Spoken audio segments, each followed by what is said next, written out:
Tapi kena jaga molek. Perempuan ni mati masuk neraka. Akhirnya itulah, kalau nak kira hukuman dia tu setimpa serupa. Kan neraka ni tempat terkurung, tempat kurungan juga kan. Sebab bebas tak boleh kita nak tubik. Serupa dengan dia buat ke kucing dulu dah. Kucing tu jadi tak boleh nak, tak bebas, tak boleh nak tubik, terganggu. Hukuman dia tu pun lagu tu lah serupa. Hak lagi support tu juga. Lebih kurang aja berlakon. Cuma ada dalam riwayat yang dia sebut dia ikat. Dia ikat kucing. Ikat jadi tak boleh nak pergi, tak bebas lah. Dia ikat. Jadi ikat ku lebih kurang lah maksud dia nya, menyebabkan dia tak boleh nak gerak bebas. Imam Nawawi sebut di sini, dalam hadis ini ada dalil haram bunuh kucing dan haram mengurungnya tanpa memberi makanan atau minuman. Adapun perempuan tu masuk neraka dengan sebab dia tu buat gitu ke kucing, mengikut zahir hadis ni, kira-kiranya dia ni orang Islam. Sebab orang Islam dia kena ikut peraturan Islam, waktu tak ikut lah. Jadi sebab tu dia kena masuk neraka tu dengan sebab kucing. Tapi Qadhi Iyad kata, ini Imam Nawawi nukil, boleh jadi juga cerita ni orang kafir. Perempuan tu perempuan kafir, tidak semesti Islam, kata dia. Tak ada dalil yang terang menunjukkan dia tu Islam. Sebab orang kafir pun masuk neraka juga. Lepas tu masuk neraka orang kafir ni, maknanya adakah dia diterikat dengan hukum syariat, furuk syariat? Dah kafir kan, kalau dia semayang pun tak ada apa, sia-sia. Kalau dia puasa, kalau selagi tidak Islam, tu tak kira. Bermaknanya tak kira hak furuk syariat. Dikiranya buatan dia kafir. Situ ada khilaf di antara ulama usul tu. Ada yang kata orang kafir ni diseksa kerana dia tak terima Islam. Hak tu termasuk tak, bukan kerana tak sembahyang, kerana apa dak, ada tak terima Islam. Ada yang kata tak terima Islam tu sah satu kesalahan. Tak sembahyang dia salah, serupa dengan orang Islam juga.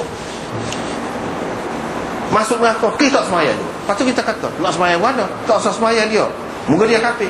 Tak ada, dia kena Islam, tapi dia sabit tu kena juga. Tidak kata sekara je dak, serupa dengan orang Islam lain juga. Sebab apa? Pada hakikatnya dia pun terikat juga, cuma dia tak sepakat, dia tak ikut. Tapi tak lepas juga, hukuman tu kena juga. Di sini kata dia boleh jadi dia orang kafir, kata dia. Diseksa dia tu, dihukum dia dengan sebab kufur dia, ditambah pula dengan sebab dia buat nyaya kepada kucing. Buat nyaya kepada kucing. Dan dia patut masuk neraka lagu ni pula sabar. Sebab kalau orang mukmin boleh jadi dia ampun dosa dia. Kalau orang mukmin boleh jadi dia ampun. Apabila dia mengelak diri daripada melakukan dosa besar. Itu kata Qadhi Iyad. Tapi orang lain kata masalahnya ni sendiri dosa besar dah, bukan masalah dosa kecil. Kalau orang Islam pun boleh masuk neraka juga, sebab ini dosa besar, bukan dosa kecil. Dia duduk kata ini dosa kecil. Itu pendapat dia lah.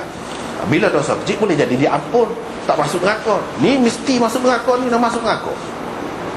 Tapi orang lain jawab, dia kata memang ni dosa besar. Kalau Islam pun tidak menghalang dia masuk neraka, sebab dosa besar.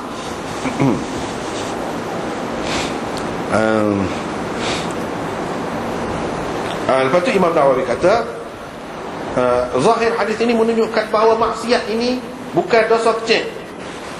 Ini dosa besar yang menyebabkan seseorang itu masuk dalam neraka. Dan hadis ini juga mengajar kita tentang kewajipan kena bagi nafkah kepada binatang tuan dia tu lah, kena menanggung lah. Makan minum dia tu kena tanggung. Kalau hak patut kena jaga keselamatan dia, kena jaga. Jangan lok. Apabila nama atas nama kita perak tu, jangan lok sampai Musa lah makan ayat. Kalau kita sudah jaga dah, tiba-tiba kena juga, mana? Kita kena jagalah. Patut buat saran, buat saran. Itulah tempat perlindungan dia je.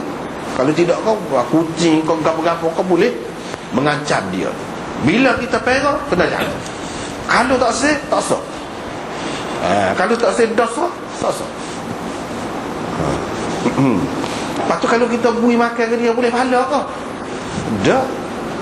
Buat test kita sebagai tuan dia, kita jaga bertanggungjawab, beri makan. Tu ya boleh pada. Kalau pada dasarnya kita tak beri makan kepada dia pun tak ada gapo, tak dosa. Tak ada gapo, dia boleh cari makan sendiri kalau kita lepas. Tapi kalau kita pegang, tanggungjawab kita. Tanggungjawab kita. Dan kita tak boleh buat nyaya kepada kucing. Walau bagaimanapun ada kes-kes tertentu boleh. Sebab apa? Hak lebih besar lagi dalam dunia ni manusia. Manusia. Semua gitu semua. Itu kaedah. Kalau kata ajaran Islam memang lagu. Tak boleh bunuh. Tapi dalam keadaan tertentu boleh bunuh. Ni kan hak tidak halal makan. Tak ada kepentingan kita nak boleh makan gapo dah. Kita kata kalau hak kita boleh makan sebuah ayam, ada semua burung, boleh bunuh jika perlu. Kucing ni gitu juga. Ataupun tidak kerana dia bawa penyakit, ada faedah. Kita tahu ada faedah dia.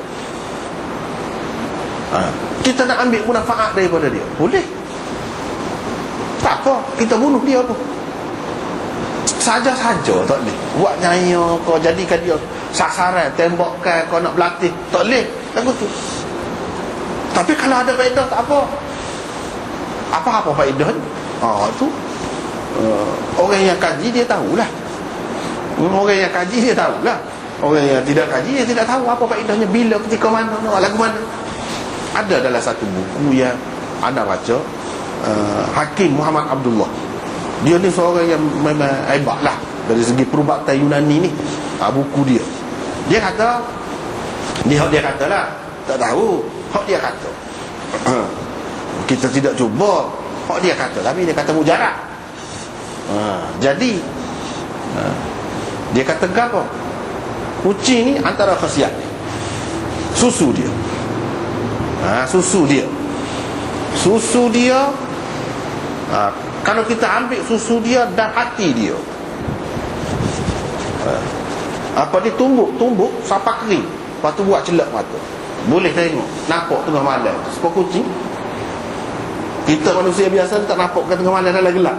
Bila buat, tu kelebihan. Dia sebut ada. Kalau kita tahu apa-apa dah manfaat untuk kita. Kalau nak pakai, misalnya kita kata perang, orang pakai dengan apa nama ni, alat-alat tertentu, boleh tengok tengah malam kan. Kalau kita ada cara lain, apa untuk nak melawan musuh, kita tak ada alat untuk nak beli, bukan main mahal. Kacamata tu boleh tengok, ataupun guna alat tertentu, bukan main, susah. Kalaulah ada faedah, manfaat kepada manusia, syaratnya ada jaminan lah, lama kan jadi mudarat pula. Tak tahu hak tu, dia ayat dalam kitab. Tapi kalau manusia sudah dapat buktikan bahawa ada manfaat, ada faedah dia, dan dia nak ambil faedah tu, tak apa, bunuh kucing pun, sembelih kan, sembelih. Itu cara. Dan ambil susu dia. Susu tu tumbuk dengar. Tu kata dia, sampai jadi kering, boleh jadi celok. Itu kata dia. Sebab itulah kalau dalam kitab-kitab perubatan kan ada benda haram pun dia ada sebut. Haram tu hak biasa. Tapi kalau kita nak dapat satu ubat ataupun satu khasiat, satu kelebihan, satu manfaat yang mana ada, boleh kita guna bahan, dia ada khilaf lagi. Sebab itulah ulama-ulama dia kata benda ni tak boleh, benda ni haram. Itu dalam hukum biasa. Tapi kalau dalam bab perubatan, dia kaedah lain. Ada munafa'at lain, kaedah lain. Itu dari segi fiqh belaka lah, fiqh. Tak apalah. Itu haram bunuh kucing. Dan benda-benda lain pun banyak lagi, binatang-binatang lain. Lagu tu lah kita tak boleh makan. Jadi tak ada maksud nak bunuh, tidak memudaratkan kita. Lagu tu lah dia buat hukumnya.